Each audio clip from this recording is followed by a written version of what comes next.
A'udzubillahi minasyaitonirrajim. Bismillahirrahmanirrahim. Assalamualaikum warahmatullahi wabarakatuh. Alhamdulillahirabbil alamin.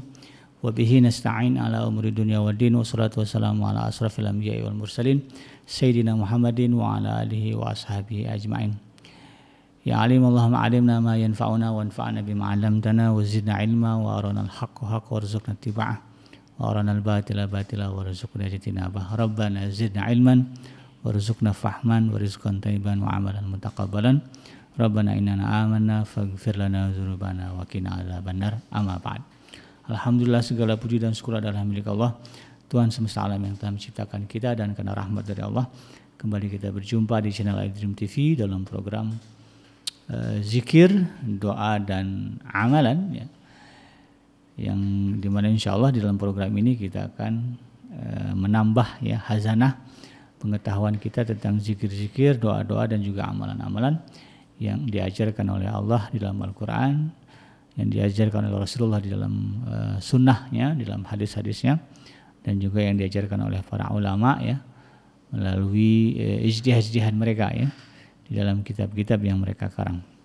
Imam An-Nawawi, ya, membuat satu kitab namanya Kitab Al-Azkar, ya, di dalamnya ada panduan-panduan, ya, zikir-zikir, doa-doa dan amalan-amalan yang sebahagiannya juga ada merupakan ijtihad beliau. Tidak lupa kita baca salawat dan salam. Allahumma sholli ala sayyidina Muhammad wa ala ali sayyidina Muhammad.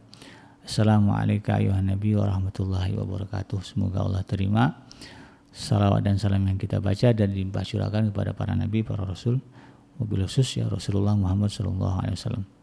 Semoga kita termasuk ke dalam kelompok orang yang akan berbahagia ketika berjumpa dengan Allah, dijauhkan dari siksa api neraka, dimasukkan ke dalam surga, dan dipertemukan dengan Rasulullah sallallahu alaihi wasallam insyaallah.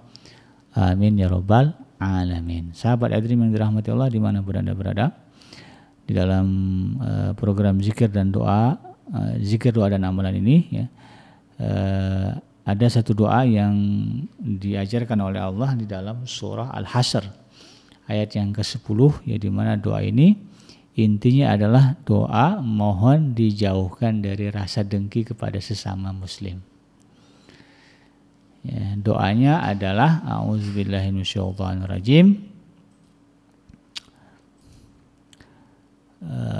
Rabbana ighfir lana wa li ikhwanina alladzina sabaquna bil iman wa la taj'al fi qulubina ghillan lil ladzina amanu rabbana innaka ra'ufur rahim.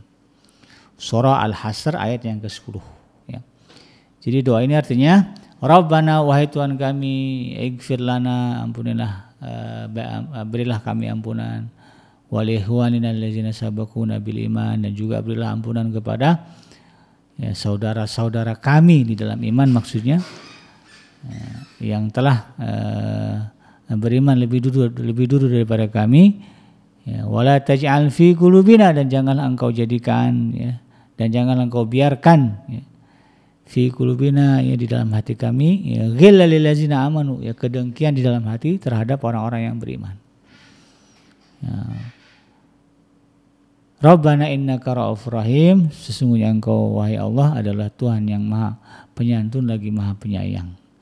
Jadi doa ini, ya, kalau kita lihat maknanya, lihat artinya, ya, ini adalah doa, ya, agar kita, ya, doa kita kepada Allah agar dijauhkan dari rasa sifat dengki kepada sesama muslim. Kalau bicara asbabun nuzul ayat ini, ya, ini kan kisah ketika awal kaum muslimin berhijrah, ya, dari Mekah ke Madinah. Ya, orang-orang yang berhijrah disebut sebagai muhajir, ya, orang-orang muhajir, dan orang-orang yang menerima mereka adalah orang Ansor. Ya. Dan di ayat ini disebutkan bahwa ketika mereka menyambut orang-orang muhajirin, ya, yang datang dari kota Mekah bersama dengan Rasulullah SAW, maka kemudian orang-orang Ansor ini berdoa kepada Allah dengan doa ini. Ya, Rabbana ighfir lana wa li ikhwanina alladzina sabaquna bil iman. Wahai Tuhan kami, ampunilah kami dan juga saudara-saudara kami nih, orang-orang muhajir ini yang telah dulu beriman kepadamu. Karena kan orang Mekah kan lebih dulu beriman daripada orang Madinah, kan. Jadi dia minta agar Allah mengampuni dirinya dan juga orang-orang beriman ini. Begitu sayangnya mereka kepada orang-orang muhajirin, Sehingga kemudian dia minta kepada Allah agar Allah juga mengampuni orang-orang muhajirin. Bahkan lebih dari itu kemudian orang Ansar berdoa, wala taj'al fi qulubina, dan janganlah engkau jadikan atau biarkan di dalam hati kami ini ya Allah ghillan, rasa dengki, rasa benci, rasa tidak suka lillazina amanu, kepada orang-orang yang telah beriman kepadamu. Karena iman itu adalah kemuliaan. Jadi jangan sampai kita punya kebencian kepada orang yang telah beriman kepada Allah. Rabbana innaka ra'ufur rahim. Wahai Allah, sesungguhnya Engkau adalah zat yang maha penyantun lagi maha penyayang. Jadi doa ini ya, adalah doa yang Allah ajarkan di dalam Al-Quran dan secara kontekstual relevan dari zaman ke zaman sampai hari kiamat. Bahwa kita ya dimanapun berada kita akan berinteraksi dengan orang lain ya, dan kecenderungan kita biasanya kita akan memilih lingkungan yang sama ya, lingkungan orang-orang yang sama di dalam iman gitu ya. Makanya kan suka ada ya komplek-komplek perumahan ya, perumahan muslim ya, semuanya muslim gitu kan. Atau kalau ada komunitas ya, banyak komunitas yang mengedepankan kesamaan-kesamaan ya, komunitas suku Anu banyak itu ya, paguyuban. Ya, karena orang punya kecenderungan begitu ya, tinggal di lingkungan yang dekat dan sama dengan dia. Ya, orang Islam juga akan lebih nyaman ketika dia berada di tengah-tengah komunitas Muslim. Nah, dan karena itu kemudian doa ini harus menjadi doa kita agar Allah Subhanahu Wa Taala menjaga kita dari sifat dengki kepada sesama Muslim. Kenapa demikian? Ya karena memang sifat dengki ini ya sahabat Aidrim yang dirahmati Allah adalah sifat yang dilarang, sifat haram yang ditegaskan di dalam Al-Quran dan juga hadis-hadis Rasulullah SAW. Ya, kalau kita cari ya bab akhlak buruk, sifat buruk ya, maka hasad atau dengki merupakan sifat buruk. Dan ini adalah sifat yang diharamkan. Jadi seorang mukmin tidak boleh memelihara di dalam hatinya kebencian kepada sesama mukmin atas dasar alasan apapun. Dan karena dahsyatnya ya, sifat ini bisa merasuki kepada siapapun gitu ya. Maka penting bagi kita untuk minta kepada Allah yang membolak-balikan hati kita ini supaya kita dijaga. Ya, sebagaimana kaum Ansor ini berdoa ya kepada Allah karena mereka tahu ya, kebencian itu begitu mudah, rasa dengki itu begitu mudah masuk dan menyusup ya. Ya, pernah satu ketika ya sahabat Ansor ini ya, kalau nggak salah setelah perang Hunain ya,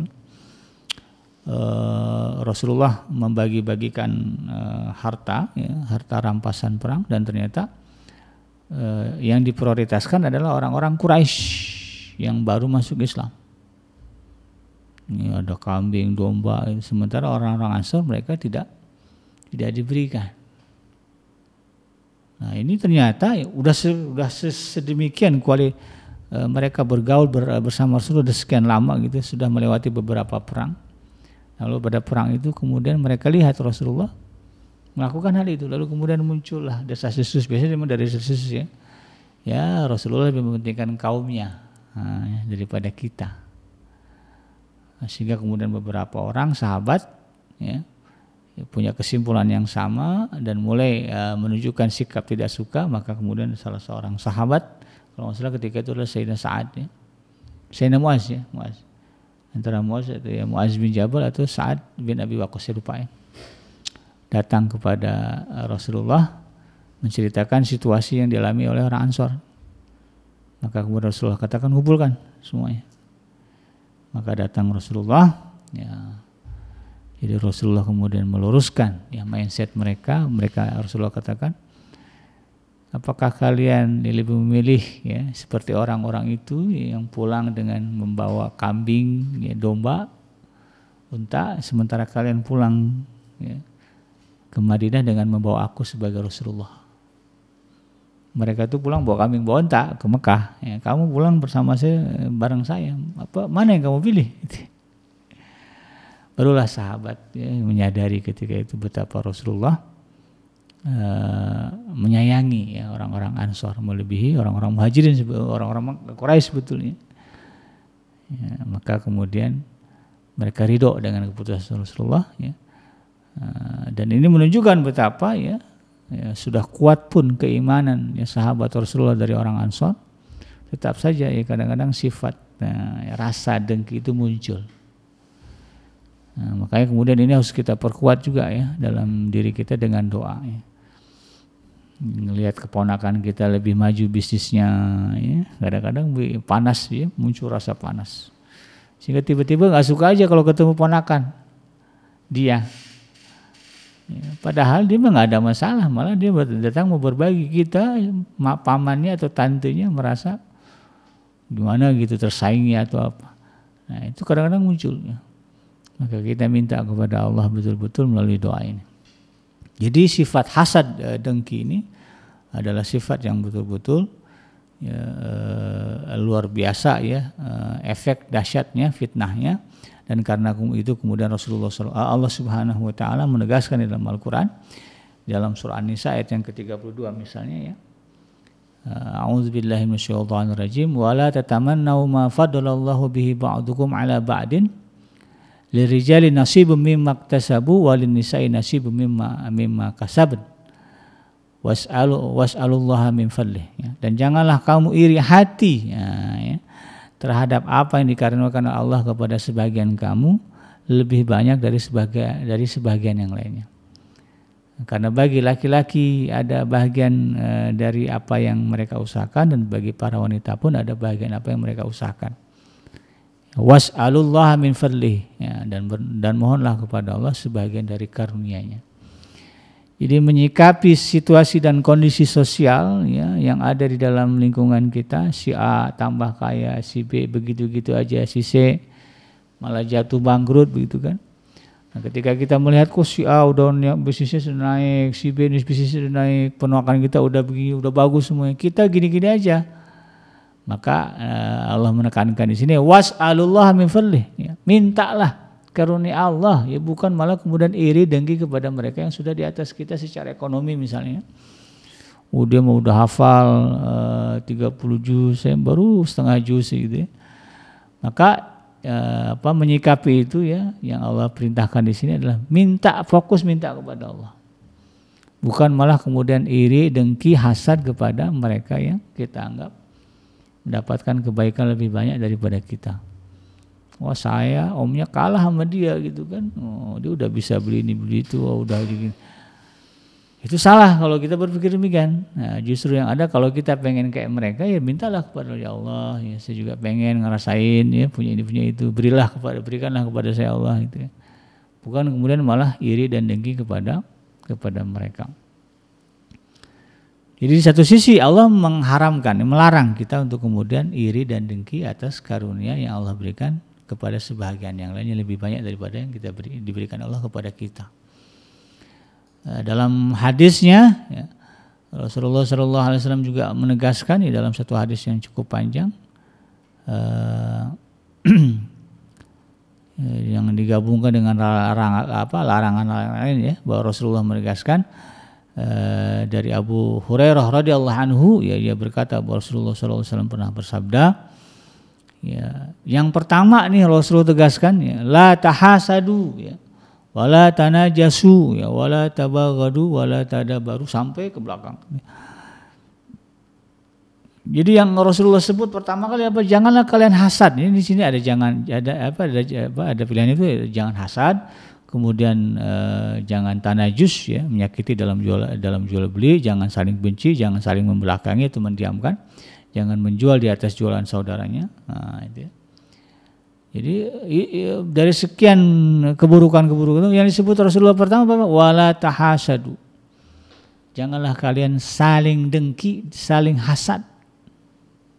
Ya, bahkan di ujungnya ini di ujung penggalan hadis ini Rasulullah katakan wa kunu ibadallah ikhwana.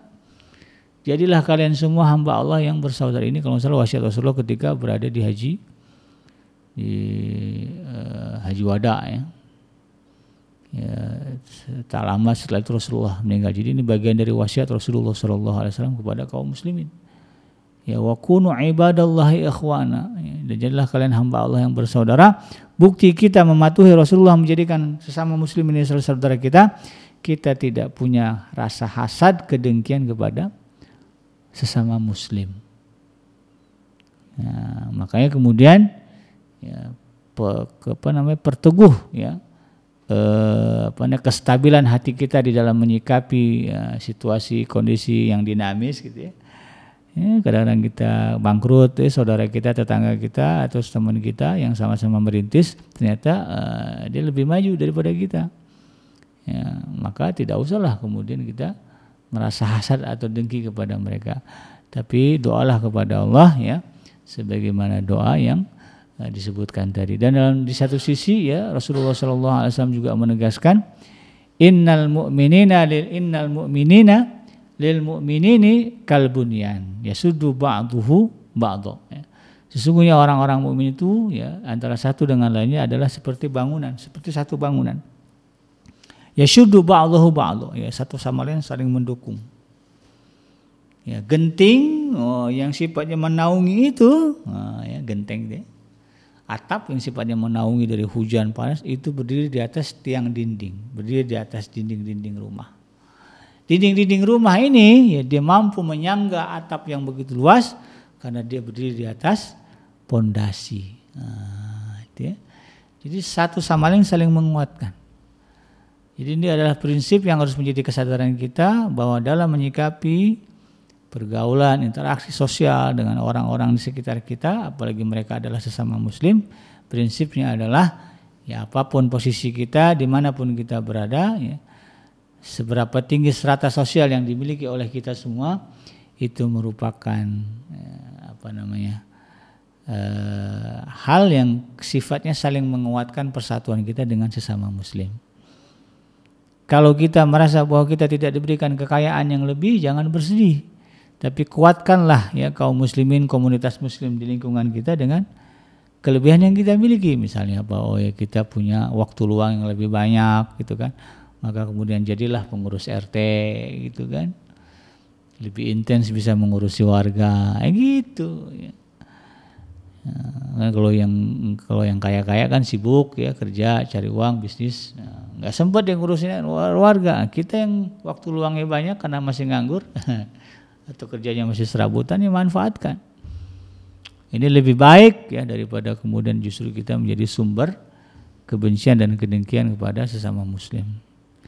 Jadi bayangkanlah bahwa kita merupakan elemen yang menguatkan persatuan kaum muslimin di tempat kita tinggal. Dengan segala kelebihan dan kekurangan yang kita miliki. Nah, ini pentingnya di sini ya. Ketika kita mampu melakukan itu, pada hakikatnya kita telah melaksanakan perintah Allah dan juga telah memenuhi ekspektasi dan harapan Rasulullah SAW dalam hadisnya tadi mengatakan wa kunu ibadallahi ikhwana. Dan jadilah kalian hamba Allah yang bersaudara.